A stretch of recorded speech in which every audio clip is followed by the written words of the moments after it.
சலாம். எம் அஷ்ரப் அலி, பொன்காடு. இப்போ திருக்குறானுடைய செய்தி, ஒருவருடைய பாவச்சுமையை இன்னொருவர் சுமக்க மாட்டார் அப்படிங்கிற செய்தியை படிச்சிருக்கிறோம். இப்போ அந்த அடிப்படையில் சிறுக்கு வைக்கக்கூடிய இமாம்கள் தொழக்கூடிய நிலையில் அவர்களை பின்தொடருவது கூடாது அப்படிங்கிற ஒரு அறிவிப்பில் நம்ம பின்பற்றிக்கிட்டு இருக்கோம். இதுக்கும் இந்த முன் சொன்ன செய்திக்கும் முரண்படுற மாதிரி இருக்க, இதுக்கு உண்டான விளக்கத்தை சொல்லுங்கள். சரி, அதாவது சகோதரர் என்ன கேட்குறாருன்னா, ஒருவருடைய பாவச்சுமையை இன்னொருவர் சுமக்க முடியாது. வலா தஸிரு வாஸிரத்தும் விஸ்ர உக்ரா, ஒருவரின் பாவச்சுமையை இன்னொருவர் சுமக்க மாட்டார் அப்படின்னு குர்ஆன் சொல்லுது. ஆனால் இணை கற்பிக்கிற இமாம், ஒரு இமாம் பள்ளிவாசலில் தொழுவிக்கிற ஒரு இமாம் இணை கற்பிக்கிறார்னா அவருக்கு பின்னால் நின்று தொழக்கூடாதுன்னு சொல்கிறீங்க. அதையும் குர்ஆன் தான் சொல்லுதுங்கிறீங்க. அப்போ அந்த அடிப்படையில் இணை கற்பிக்கிற இமாமுக்கு பின்னால் நின்று நம்ம தொழக்கூடாது அப்படின்னா அவர் தானே இணை கற்பிக்கிறாரு, நம்மளா இணை கற்பித்தோம்? அவர் இணை கற்பிக்கிறார் என்றால் அது அவரை சார்ந்தது. அதை குர்ஆன் தெளிவாக சொல்லிவிட்டதே. ஒருவர் செய்த பாவச்சுமையை இன்னொருவர் சுமக்க மாட்டார்னு சொல்லிவிட்டதே. அப்பயே நம்ம அந்த இமாமை பின்பற்றக்கூடாது, அந்த இமாமை நம்மையே புறக்கணிக்கணும். இணை கற்பிக்கிற இமாமை பின்பற்றி தொழுதால் என்ன? அவர் அந்த இணை கற்பிப்பை செஞ்ச, நம்மளா செஞ்சோம், நாம செய்யவில்லை. அவர் அந்த தவறை செய்தார். அவர் அந்த தவறை செய்தார்னா நம்மையே அவரை புறக்கணிக்கணுங்கிறது தான் இந்த கேள்வியினுடைய அடிப்படை. இஸ்லாத்தை நம்ம எப்படி அணுகணும்னா, ஏதாவது ஒரு வசனத்தை மாத்திரம் வைத்துக்கொண்டு நம்ம முடிவெடுக்கக்கூடாது. குர்ஆன் சொல்லக்கூடிய அனைத்தையும் ஒருங்கிணைத்து தான் நம்ம அதுக்கு முரண் இல்லாத வகையில் நம்முடைய செயல்பாட்டை நம்ம அமைச்சுக்கணும். இப்போ ஒருவர் பாவச்சுமையை இன்னொருவர் சுமக்க மாட்டார் என்பது இஸ்லாம் நமக்கு சொல்லித்தரக்கூடிய அடிப்படை தான். இந்த அடிப்படையை எங்கெல்லாம் மார்க்கம் நமக்கு பொருத்துகிறதோ அந்த இடங்கள்ல தான் நம்ம பொருத்தணும். இந்த வசனமே நமக்கு எந்த அடிப்படையில் சொல்லித்தரப்படுகிறது, எந்தெந்த இடங்களில் பொருத்தக்கூடிய அடிப்படையில் இந்த வசனம் நமக்கு சொல்லித்தரப்படுகிறது அப்படின்னா, நாம விரும்பி செய்யக்கூடிய குற்றங்களுக்கெல்லாம் அவர் செய்கிற பாவம் நம்ம எப்படி குற்றவாளி ஆகும், அவர் செய்கிற பாவத்துக்கு நம்ம எப்படி பாவாளியாக ஆகும் அப்படிங்கிற கேட்கறதுக்கு இந்த வசனம் சொல்லப்படலை. நாம நம்முடைய ஒவ்வொரு செயல்பாட்டையும் தகுந்த கவனத்தோட அல்லாஹ்வுடைய எச்சரிக்கையை கவனத்தில் கொண்டு தான் நம்ம செயல்படணும். அதை தாண்டி அடுத்தவருடைய வற்புறுத்தலால் அல்லது அடுத்தவருடைய நிர்பந்தத்தால் செயல்களுடைய தொடர்ச்சி நம்மை தொடர்கிறது என்று சொன்னால் அப்பந்தான் வலா தஸிரு வாஸிரத்தும் விஸ்ர உக்ரா, ஒருவருடைய பாவச்சுமையை இன்னொருவர் சுமக்க மாட்டார் அப்படிங்கிற அடிப்படை அப்பந்தான் வரும். இப்போ உதாரணமா, இப்போ தந்தை என்ன செய்யறாரு, வட்டி அடிப்படையில் பொருளீட்டுகிறார், ஹராமான அடிப்படையில் சம்பாத்தியம் பண்றார் தந்தை. அவருக்கு அது ஹராம், சம்பாத்தியம் ஹராமா போயிடுச்சு. இப்போ அவர் அந்த ஹராமான சம்பாத்தியத்திலிருந்து மனைவிக்கு ஒரு ட்ரெஸ் வாங்கி கொடுக்குறாரு, பிள்ளைக்கு ஒரு சாக்லேட் வாங்கி கொடுக்குறாரு. இப்போ பிள்ளைக்கு சாக்லேட் வாங்கி கொடுத்தாருல அந்த சாக்லேட் ஹராமா போகுமானா ஆகாது. ஏன்? அந்த புள்ள அந்த வட்டியில் ஈடுபடலை, அவங்க மனைவி அந்த வட்டியில் ஈடுபடவில்லை. வட்டியில் ஈடுபட்டது யார் தான்? தந்தை தான் ஈடுபட்டார். அவர் தான் வட்டி அடிப்படையில் சம்பாத்தியத்தில் ஈடுபட்டார். அதனால் அவரைத்தான் அந்த குற்றம் சார்மை தவிர தந்தை தன் மகனுக்கு பொருள் செலவினம் செய்வது என்பது கடமை. தன் பிள்ளைகளுக்கு உணவு வாங்கி கொடுக்கணும், தன் மனைவி மக்களுக்கு உடைகள் வாங்கி கொடுக்கணும், அது அவருடைய கடமையை சார்ந்தது. அவர் சரியான அடிப்படையில் சம்பாதிக்கவில்லை, சரியான அடிப்படையில் பொருளீட்டவில்லை என்கிற குற்றம் அவரைத்தான் சார்மை தவிர அவர் செய்த குற்றத்துக்காக வேண்டி, ஒரு தந்தை செய்கிற குற்றத்துக்காக வேண்டி மனைவி தண்டிக்கப்பட மாட்டார். தந்தை தானே வட்டி அடிப்படையில் கொடுக்கல் வாங்கல ஈடுபட்டார். தந்தை வாங்கிய வட்டி அடிப்படையிலான கொடுக்கல் வாங்கலுக்காக வேண்டி மகன் தண்டிக்கப்படுவாரா? தண்டிக்கப்பட மாட்டார். மனைவி தண்டிக்கப்படுவாரா? தந்தை வாங்கிய வட்டிக்காக தண்டிக்கப்பட மாட்டார். தந்தைக்கு இவர்கள் அது தவறு என்பதை சொல்ல வேண்டும், அது தனி. அவர் வாங்கிய வட்டிக்காக வேண்டி மனைவி தண்டிக்கப்படுவதோ மகன் தண்டிக்கப்படுவதோ கிடையாது. இதுதான் வலா தஸிரு வாஸிரத்தும் விஸ்ர உக்ரா, ஒருவருடைய பாவச்சுமையை இன்னொருவர் சுமக்க மாட்டார். அதே மாதிரி தான் இப்போ பள்ளிவாசல் இமாம் இணை கற்பிக்கிறார் அப்படின்னா, அவர் இணை கற்பிக்கிற காரணத்துக்காக வேண்டி அவரை பின்பற்றி தொழுகிற மக்களை எல்லாம் அல்லாஹ் இணை கற்பித்தார்கள் என்கிற குற்றத்தில் சேர்ப்பானா? அந்த குற்றத்தில் சேர்க்க மாட்டான். ஒருவருடைய பாவச்சுமையை இன்னொருவர் சுமக்க மாட்டார் தான். பள்ளிவாசலில் உள்ள ஒரு இமாம் இணை கற்பிக்கிறார் என்றால் அந்த இணை கற்பிப்புக்காக வேண்டி உலகத்தில் உள்ள எல்லாரையுமே அல்லாஹ் நரகத்தில் தூக்கி போடுவார். அவரை பின்பற்றி தொழுகிற எல்லா மக்களும் இணை கற்பிப்புக்கு என்ன குற்றம்? ஒருவர் அல்லாஹ்வுக்கு இணை கற்பித்து விட்டால் என்றால் அவருக்கு அல்லாஹ் வழங்கக்கூடிய தண்டனை என்பது நரகம். மை யுஷ்ரிக் பில்லாஹி ஃபக்கத் ஹர்ரமல்லாஹு அலைஹில் ஜன்னா, யார் அல்லாஹ்வுக்கு இணை கற்பிக்கிறாரோ அவருக்கு அல்லாஹ் சொர்க்கத்தை ஹராமாக்கி விடுகிறான். சொர்க்கம் ஹராம்.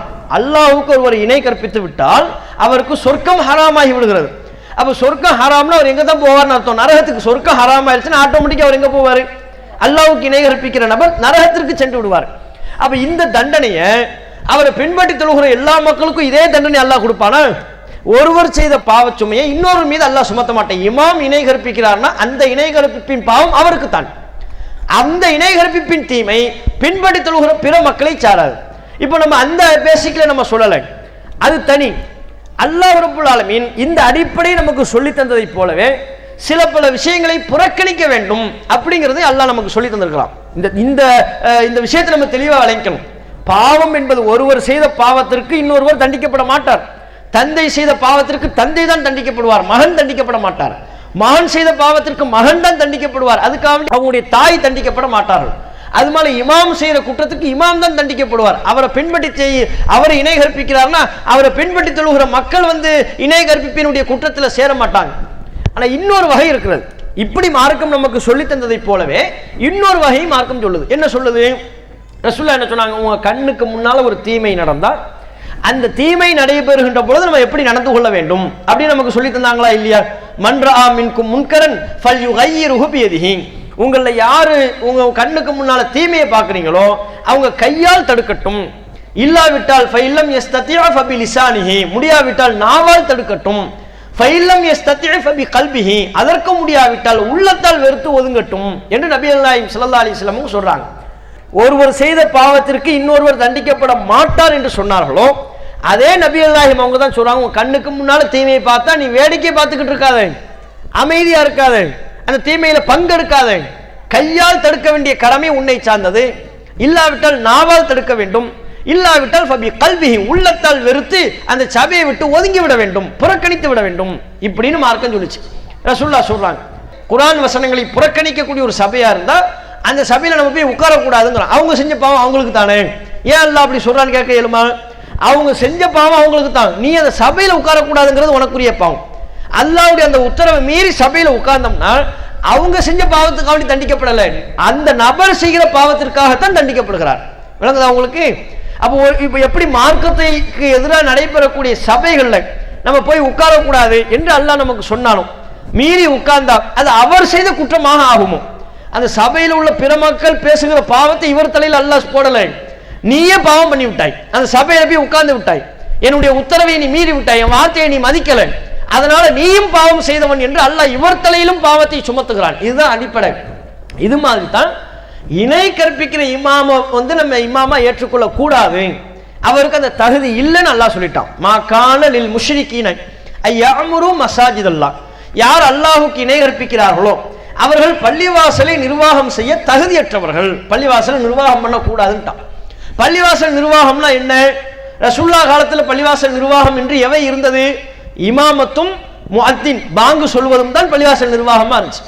அதுக்கப்புறம் தலைவர், செயலாளர், பொருளாளர்லாம் நம்ம வசதிக்காக நாம் ஏற்படுத்தி கொண்டவை, அந்த பொறுப்புகளையும் அது உள்ளடக்கும். முதன்மையானது எது? பள்ளிவாசல் நிர்வாகம் என்றால் முதன்மையான நிர்வாகமே இமாமத்தான். அதுக்கப்புறம் உள்ள அடுத்த நிலையில உள்ள நிர்வாகம் பாங்கு சொல்றது, அதுக்கப்புறம் தான் தலைவர், அதுக்கப்புறம் தான் செயலாளர், அதுக்கப்புறம் தான் பொருளாளர். இதுதான் பள்ளிவாசல் நிர்வாகம். அப்ப அல்லாஹ் ரப்பல் ஆலமீன் மிக தெளிவாகத்தான் பள்ளிவாசலை யார் நிர்வாகம் பண்ண கூடாதுன்னு சொல்லும் போது இறைவனுக்கு யார் இணை கற்பிக்கிறார்களோ அவர்கள் என் பள்ளிவாசலை நிர்வாகம் பண்ண கூடாது. மா கான லில் முஷ்ரிகீன அய்யஅமுரு மசாஜிதல்லாஹ், அல்லாஹ்வுக்கு இணை கற்பிப்பவர்கள் அல்லாஹ்வின் பள்ளிவாசலை நிர்வாகம் செய்ய தகுதியற்றவர்கள், அவங்களுக்கு அந்த தகுதி இல்லை, பண்ண கூடாதுன்ட்டான். அல்லாஹ் யாருக்கு தகுதி இல்லைன்னு சொல்லிட்டானோ அதுக்கப்புறம் அப்படிப்பட்ட ஒரு நபர் இமாமாக முன்னிறுத்தப்படுகிறார் என்றால் அவரை போய் நம்ம தேர்ந்தெடுக்கலாமா? அவர் பின்னால் நின்று நம்ம தொழுகலாமா? மீறி தொழுதோம்னா என்ன ஆகும்? அமைதியாக ஏற்றுக்கொண்டு தொழுமையானால் அங்க ஒரு பெரிய ஒரு தப்பு நடக்குது. அல்லாஹ்வுடைய வார்த்தை மறுக்கப்பட்டு விட்டது, அல்லாஹ்வுடைய வார்த்தை பரிஹசிக்கப்படுகிறது. எப்படி பரிஹசிக்கப்படுகிறது? அல்லாஹ் யாருக்கு தகுதி இல்லைன்னு சொன்னானோ அவரை போய் இமாமா முன்னிறுத்துறாங்க. அப்ப இறைவனின் வசனம் மறுக்கப்படுகிற ஒன்றாக அங்கே மாறிவிட்டது. அப்ப அந்த இடத்துல நம்ம பொறுப்பு என்ன? யாருக்கு அல்லாஹ் தகுதி இல்லைன்னு சொன்னாலும் அவருக்கு தகுதி இல்லை என்பதை நிலைநாட்டுவது நம்ம பொறுப்பு. அவர் புறக்கணிச்சது, அந்த இமாமை பின்பற்றி தொழக்கூடாது, அந்த இமாமை இமாமாக ஏற்றுக்கொள்ளக்கூடாது, தொழுவிக்கிற இமாமாக ஏற்றுக்கொள்ளக்கூடாது. அப்படி அதை மீறி நம்ம போய் ஏற்றுக்கொள்வோமே ஆனால் அல்லாஹ் சொன்னதை நம்ம மதிக்கலை. அல்லாஹ் என்ன சொன்னா? யாருக்கு தகுதி இல்லைன்னு சொன்னானோ நீ என்ன சொல்றது? அதில் எங்க இமாமுக்கு தகுதி இருக்கு, இவர் இதான் இமாமத்து பண்ணுவாருங்கிற ஒரு நிலையாக மாறிவிடும். அதனால தான் இணை கற்பிக்கிற இமாமத்து செய்வாரையானால் அவரை பின்பற்றி தொழக்கூடாது அப்படிங்கிறத சொல்றோம். அப்ப இதை மீறி ஒருவர் செய்வாரையானால் இமாமு செஞ்ச இணை வைப்புக்காக இவர் தண்டிக்கப்பட போறது இல்லை. அல்லாஹ் ஒரு உத்தரவு சொன்னான்ல, என் பள்ளிவாசல நிர்வாகம் பண்றவரை இணை கற்பிக்க கூடாது, இணை கற்பிக்கிற நபர் என் பள்ளிவாசல நிர்வாகம் என்ற தகுதி இழந்து விட்டார் என்று அல்லாஹ் சொல்ற அந்த உத்தரவை அவர் கட்டுப்படல, அந்த உத்தரவை மீறி விட்டார் என்கிற குற்றம் அவரை பின்பற்றியவர்களுக்கு வரும். இமாம் செஞ்ச இணைப்பின் தீமை அவருக்கு வராது.